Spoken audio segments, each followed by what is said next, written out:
بسم اللہ الرحمن الرحیم۔ السلام علیکم ویورز۔ کربلا میں امام حسین علیہ السلام جس گھوڑے پر سوار تھے، کیا وہ گھوڑا رسول کریم صلی اللہ علیہ وآلہ وسلم کا تھا؟ اس گھوڑے نے امام حسین سے وفاداری کیسے نبھائی اور اس کا نام کیا تھا؟ آج کی اس ویڈیو میں ہم یہی اہم تاریخی حقائق آپ سے بیان کریں گے۔ ویڈیو کو مکمل دیکھیے، پسند آنے کی صورت میں لائک کریں اور اپنی رائے سے بھی آگاہ کریں۔ امام حسین علیہ السلام کے گھوڑے کا نام ذوالجناح یا مرتجز تھا، لیکن ذوالجناح زیادہ مشہور نام ہے۔ ذوالجناح کا مطلب ہے دو پروں والا۔ یہ گھوڑا اتنا تیز رفتار اور پھرتیلا تھا جسے میدان کارزار میں دیکھ کر لگتا تھا کہ وہ اڑ رہا ہے۔ اس گھوڑے کی ہسٹری کچھ یوں ہے کہ ذوالجناح کو جناب رسول خدا صلی اللہ علیہ وآلہ وسلم کی خدمت میں تحفے کی صورت میں پیش کیا گیا تھا۔ واقعے کے مطابق مصر کے علاقے اسکندریہ کے بادشاہ مقوقس نے رسول پاک کی خدمت میں ایک خاتون جن کا نام ماریہ قبطیہ تھا اور ایک بے مثال گھوڑا روانہ کیا تھا۔ جناب رسول خدا نے جناب ماریہ قبطیہ کو عقد کے ذریعے داخل حرم کیا اور گھوڑے کو آپ نے پرورش کے لیے حضرت علی علیہ السلام کے حوالے کیا۔ یہاں یہ امر قابل ذکر ہے کہ ایک بادشاہ اپنے وقت کی سب سے زیادہ با اثر شخصیت کو جو تحفے پیش کر رہا ہے تو لازمی ان میں کوئی خاص بات ہوگی کہ اس نے ان تحفوں کو منتخب کیا۔ کہا جاتا ہے کہ اسکندریہ کے علاقے میں، جو کہ مصر کے شمال اور بحر روم کے جنوبی کناروں پر واقع ہے، ایک گھوڑا آزادانہ پھرتا دیکھا جاتا تھا۔ یہ گھوڑا اپنے خد و خال اور ساخت میں نہ صرف منفرد تھا بلکہ افسانوی کردار کا مالک تھا۔ بہت سے بہادروں اور مہم جوؤں نے اس گھوڑے کو گرفت میں کرنے کی کوشش کی مگر ناکام رہے، لیکن اس گھوڑے کا قصہ مشہور ہو گیا۔ جب اس علاقے کے بادشاہ مقوقس نے ارادہ کیا کہ رسول خدا کی خدمت میں کوئی بے مثال تحفہ روانہ کرے تو اس نے اپنے اہم کارندوں کو گھوڑے کو پکڑنے کے لیے روانہ کیا۔ یہ کارندے گھوڑے کو پکڑنے میں جب کامیاب ہو گئے تو انہوں نے اس پر سواری کرنے کا بھی ارادہ کیا، مگر وہ اپنے ارادے میں کامیاب نہ ہو سکے اور اسی طرح اس گھوڑے کو مدینے کی جانب روانہ کر دیا گیا۔ جناب رسول خدا سے پہلے کوئی بھی اس رہوار کی پشت پر سوار نہ ہو سکا تھا۔ اسکندریہ سے مدینے تک تمام راہ میں کئی درجن تن و من سپاہی اس گھوڑے کو قابو میں رکھتے رہے، اور جب اس کو رسول خدا کی خدمت میں پیش کیا گیا تو حضور نے اس کو حضرت علی کے سپرد کیا کہ اس کی پرورش اور تربیت کریں۔ کہا جاتا ہے کہ جب اس موزور گھوڑے کو دربار رسالت میں پیش کیا گیا تو رسول خدا نے اس جانور کو انتہائی پسند فرمایا۔ جب جناب رسالت نے اس کے قریب جا کر اس کی گردن پر ہاتھ رکھا تو اس جاندار نے دلی خوشی کا اظہار کیا اور اس کے ساتھ ہی اس کی موزوری اطاعت میں تبدیل ہو گئی۔ سبحان اللہ۔ رسول پاک نے اس کی رسی کو حضرت علی کے دست مبارک میں پکڑایا تو یہ گھوڑا اس طرح ان کے ساتھ چل پڑا جیسے صدیوں سے منزل کی تلاش میں بھٹکنے والی روح کو منزل پا لینے پر قرار آ گیا ہو۔ کہا جاتا ہے رسول خدا نے اس وقت اس جاندار کو ذوالجناح کا نام دیا۔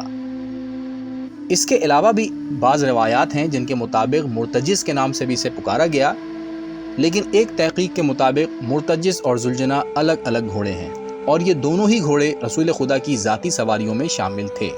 ذوالجناح پر سوار ہو کر نبی کریم صلی اللہ علیہ وآلہ وسلم نے سب سے پہلے جس جنگ میں شرکت فرمائی وہ جنگ احد تھی۔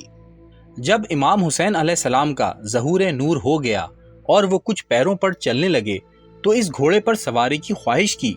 نانا نے اپنے محبوب نواسے کو گھوڑے پر سوار کیے جانے کا حکم دیا۔ صحابہ کرام شہزادے حسین کو جیسے ہی گھوڑے کے سامنے لائے تو وہ فوراً آپ کو دیکھ کر ادب سے بیٹھ گیا۔ اصحاب نے نواسہ رسول اللہ کو اس پر سوار کیا اور حضور کی خدمت میں مبارکباد دینے لگے، مگر حضرت زار و قطار رونا شروع ہو گئے۔ صحابہ نے عرض کی کہ کیا ہم سے کوئی گستاخی ہوئی؟ آپ نے فرمایا، میں اس بات پر رو رہا ہوں کہ جس طرح آج یہ گھوڑا حسین کے لیے بیٹھا ہے، جب کربلا میں یہ حسین زخموں سے چور ہو جائے گا اور زمین پر گرنے لگے گا تو اس وقت بھی یہ بیٹھ جائے گا تاکہ گرنے کا فاصلہ کم ہو جائے۔ یہاں پر ایک سوال پیدا ہوتا ہے کہ حضور اکرم کے زمانے کا گھوڑا کربلا کے واقعے تک کیسے زندہ رہ سکتا ہے، کیونکہ اس قدر طولانی زمانے تک گھوڑے زندہ نہیں رہا کرتے۔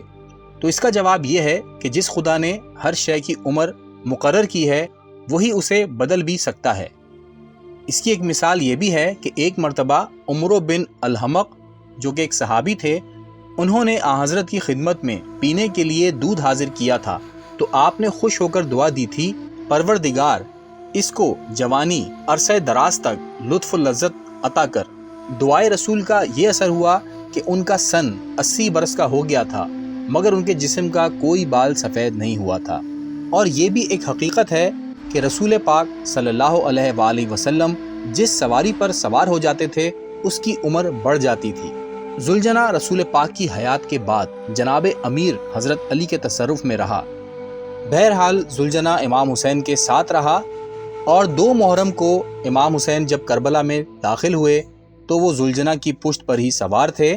جب 7 محرم کو امام حسین اور ان کے ساتھیوں پر یزید کی فوج نے پانی بند کر دیا تھا تو آپ کے جانور جن میں ذوالجناح بھی شامل تھا وہ بھی پیاسا رہا، اور یہاں تک کہ 10 محرم کا دن آ گیا جب امام حسین نے قربانی پیش کی اور تمام اعزاء اور ساتھیوں سمیت شہید ہوئے، تو یہ گھوڑا ذوالجناح تب بھی ساتھ نبھاتا رہا، یہاں تک کہ آخری دم تک اس نے آپ کی حفاظت کی۔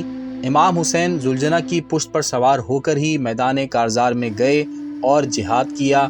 امام حسین کے جسم اقدس پر جو تیر برستے رہے ان میں سے کچھ تیر ذوالجناح نے بھی اپنے اوپر لیے، وہ بھی زخمی ہوا اور اس نے آپ کے ساتھ وفاداری کا حق ادا کیا۔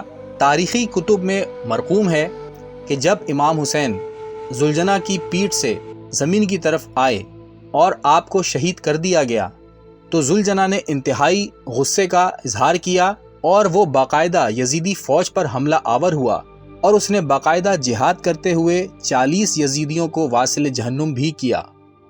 یزیدی فوج کو اچھی طرح معلوم تھا کہ ذوالجناح نبی پاک کی سواری کا گھوڑا ہے، چنانچہ یزیدی فوج کے سپہ سالار جس کا نام عمر بن سعد تھا، اس نے اس گھوڑے کو دیکھ کر کہا کہ اس کو پکڑو اور میرے پاس لے کر آؤ، کیونکہ یہ تو نبی پاک کی سواری کا گھوڑا ہے۔